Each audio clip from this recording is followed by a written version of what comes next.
नमस्कार मंडळी, तुम्हा सर्वांचे आजच्या 8व्या भागात म्हणजे 100 दिवसांनी 100 कविता यांच्या 8व्या दिवशी मनापासून स्वागत आहे. हाजीर लावायला त्याबद्दल मनापासून आभार आहेत तुमचे. तर आजची जी कविता आहे, ही कविता बाप-लेकीचं नातं आपल्याला दाखवते. म्हणजे जे कवी आहेत, त्यांच्या मुलीला शाळेमध्ये कोणीतरी काहीतरी बोललं आणि त्यामुळे ती रुसली, रागावली. तर तिची जी समजूत काढतात, त्यावरती ती कविता आहे. तुमच्या लक्षात आली असेलच. तरी मी सांगतो.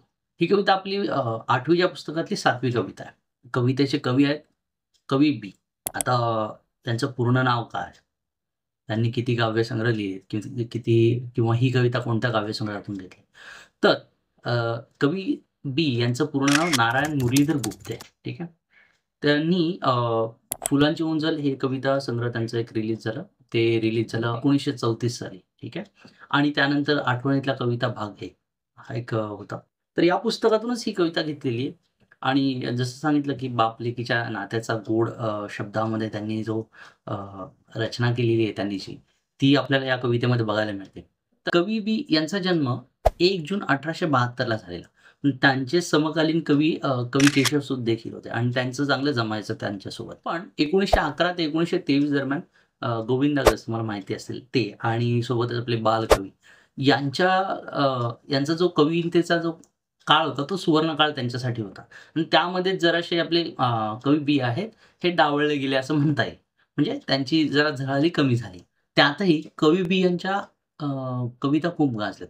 आता जास्त कविता नाही लिहिल्या कवी बी यांनी. मोजून काहीतरी 38 कवितांचं फुलांची उंजल हे काव्यसंग्रह प्रसिद्ध झालं.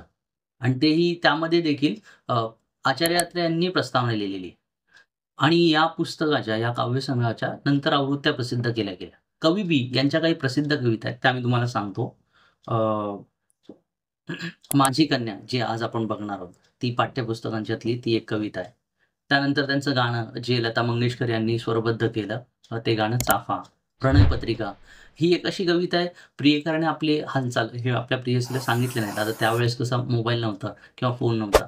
पत्राने हे कळवायचं. त्यामध्ये ती प्रेयसीच्या जी मनाचे हाल आहेत किंवा मनाची अवस्था आहे, ती अवस्था त्यांनी प्रणयपत्रिकामध्ये चांगली रंगवलेली आहे. त्यानंतर बकुल, वेड गाणं.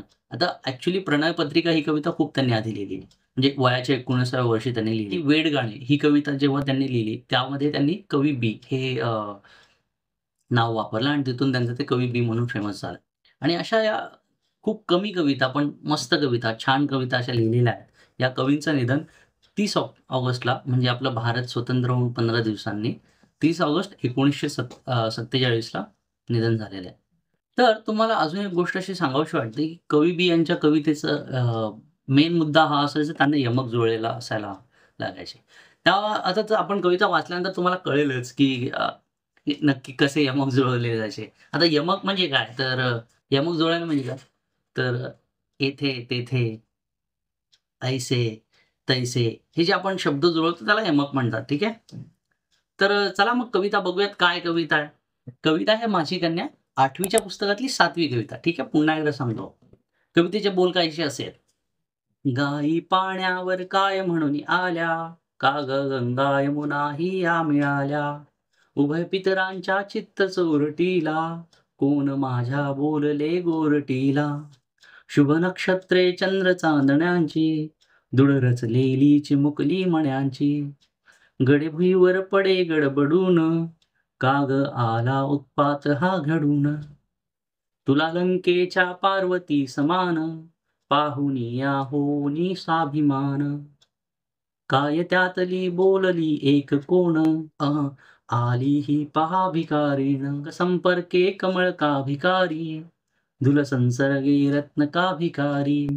सूत्रसंगे सुमहार का भिकारी, अशी तूही मग मज मुळे भिकारी. भेट गंगा यमुनास होय जेथे, सरस्वती ही असणार सहज तेथे. रूप सद्गुण संगमी तुझ्या तैसे, भाग्य निश्चित असणार ते अपैसे. लाट उसळोनी जळी खळे व्हावे, त्यात चंद्राचे चांदणे पडावे. तसे गाली हसता तुझ्या व्हावे, उचंबळूनी लावण्यवर वहावे. कोण देतो सद्गुणी बालकांना, काय म्हणूनी आम्हास कारट्याना. लांब त्याच्या गावास जाऊनिया, गुड घेतो हे त्यास पुसूनिया.